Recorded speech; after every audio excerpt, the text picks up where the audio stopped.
All right, so here's the bed and here's how it's set up. Actually, this is my garden hose that I set up on here. It's actually run all the way around to the side of the house, way down there to another garden thing so I can water here. But aside from that, what I've done is when I built the bed, if you notice, let me zoom this. See these 2x4s here? See how it's kind of little, sticks out a little more down here? Let me turn this down. See how this part is a little skinnier. So basically these boards, the bottom of this is sloped at an angle. This half is sloped at an angle going that way. So in the bottom of this bed, the boards are going this way. And they all slope to the center. Under there, I'll show you. You can see there's the bottom of it. And then here I've actually got caulk in there, but the whole thing has a big heavy duty plastic liner.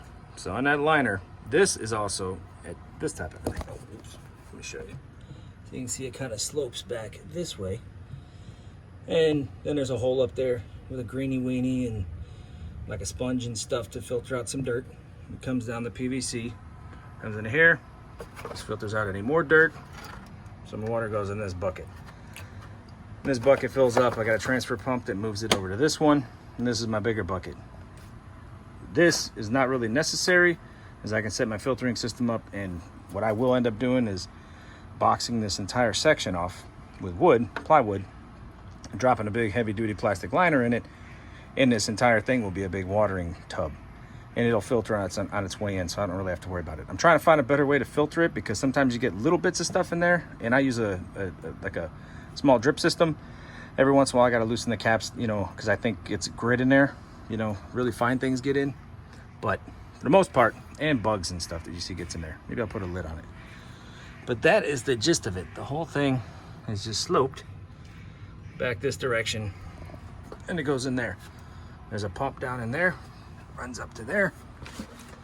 That's actually run right into the side, and then the whole thing is on, I've got a whole loop that goes around the entire, comes up here to a T, and then that thing loops around the entire thing, kind of keep the pressure even so you don't get more pressure at the first sprayer than the last sprayer. So it does a big full loop. You can see some of the tubing back there, and then off of that tubing are these. See, I just poke these in the side. You just have one that goes each way. So there's one over here on some little kale. This one goes up here under this pepper plant. This one goes over here to the tomatoes. So that's it. But said when I turn these things on, every once in a while they just get gunked up. But to be honest, in Florida, our water is crappy anyway, so you still got to clean these. If I just had like a drip one, like the ones that just drip, I'm pretty sure those would get clogged a lot faster and be harder to clean out. So I think these are better. I can loosen this cap. It squirts water out of it. I can look at it and make sure that I can see all the holes. I just put it back on. That's the system. And those are my